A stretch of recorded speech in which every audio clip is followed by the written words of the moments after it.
We stopped going to church when I was a young child. My mother blamed me. She said I asked too many questions. I remember being in church around the age of 3 and asking why we prayed down when God was up. And what happened to that guy on the cross? What did he do? Always with the questions.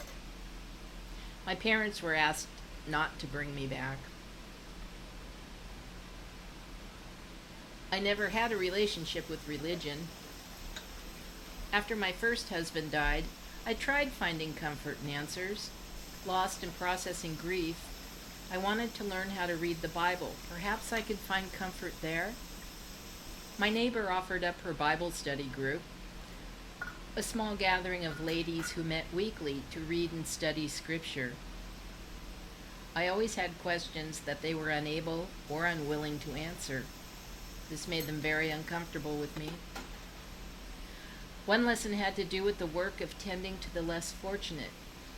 I cited a Krishna temple in Los Angeles that fed the hungry for free on Sundays. The ladies of the group were appalled. "They will try to convert you," they exclaimed. I said, "They never have." "You've been there?" "Yes, many times. No one has ever tried to convert me." A few days later, these women bombarded me with phone calls. "We think you need a different group that can answer your questions." And they kicked me out. Ironically, a few weeks later, I heard a racial slur spew from my neighbor's mouth. The ladies were right. This was not my group. Bombs are dropping in the Middle East again. We all know where, and we all know who. Sadly, we all know why. Or do we? I don't think we ask enough questions. If social media is a litmus, it proves one thing to me.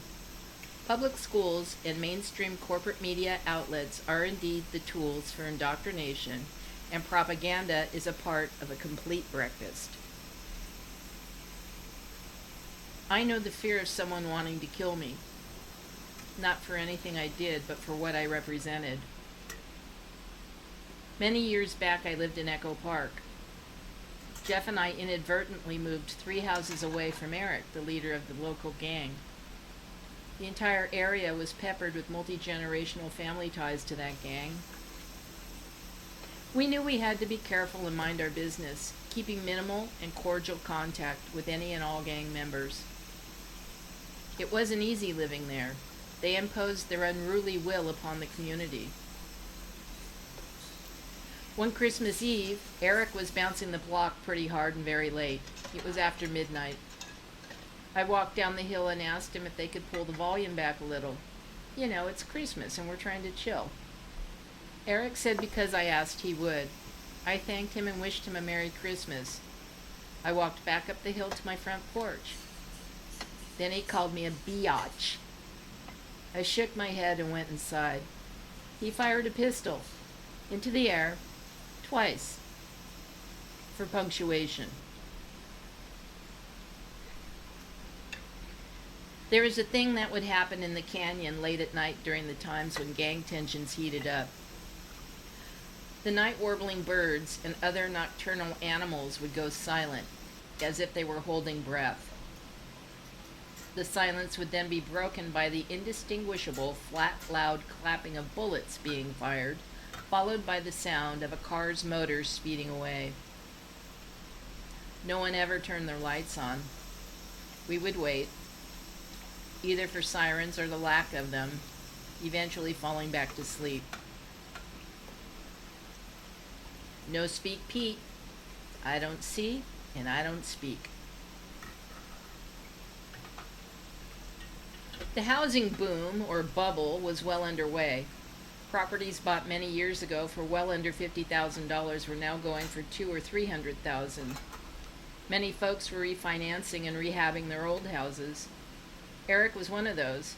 He started an upstairs addition and was pretty far along when someone called the city regarding permits. Then all work was stopped. We had decided it was a good time to buy a home, but we were priced out of Echo Park. We found something in another community that worked for us and opened escrow in the late summer of 2001. Shortly after, we awoke in the middle of the night to the sound of something exploding. Jeff knew immediately what it was. To this day, I have no idea how he did. Perhaps it was the silence of the nocturnals. He said, "That's our car," and jumped out of bed to go see. He was right. The car was completely engulfed in flames. Neighbors were out looking at it, no one doing a damn thing. No one. I called 911 while Jeff grabbed a hose. The fire department showed up, put out the fire. They asked if we knew who did this. The gang had been burning cars of gentrifiers for a while. I said I have an idea, but nothing for certain. There would be an arson investigation that would prove nothing. There was no evidence, they would say. Even though there was a Molotov on what was the front passenger seat, a melted Corona beer bottle that the investigators insisted was ours. We would repeatedly explain that we don't drink Corona, let alone drink in the car. No one cared. Shortly after the car blew up, there was a drive-by. It was really close. My neighbor, whose husband was a cop, unbeknownst to the gang, came over to tell me that I was the target. At a community meeting, the gang unit of the LAPD told me the best thing to do was to move. The light was green. We better go. It's hard to explain what it feels like to know that your neighbor wants you gone or dead, and is equipped with the tools and capability to do just that. To live on high alert every second that you are home, to have to drive or walk past your potential killer's house as you go to and from work or to the store and other daily activity. To know with no uncertainty that if or when he gave the word, to breathe but still hold your breath, to live in a vice grip of hypervigilance.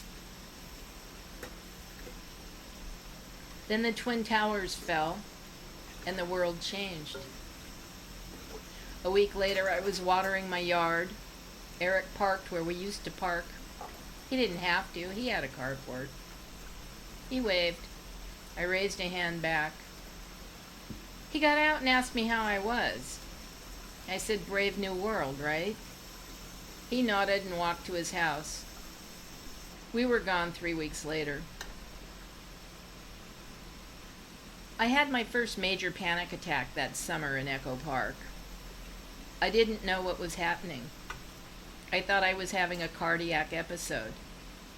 It took 4 hours to subside. I wouldn't have another until after we moved, when I finally felt safe.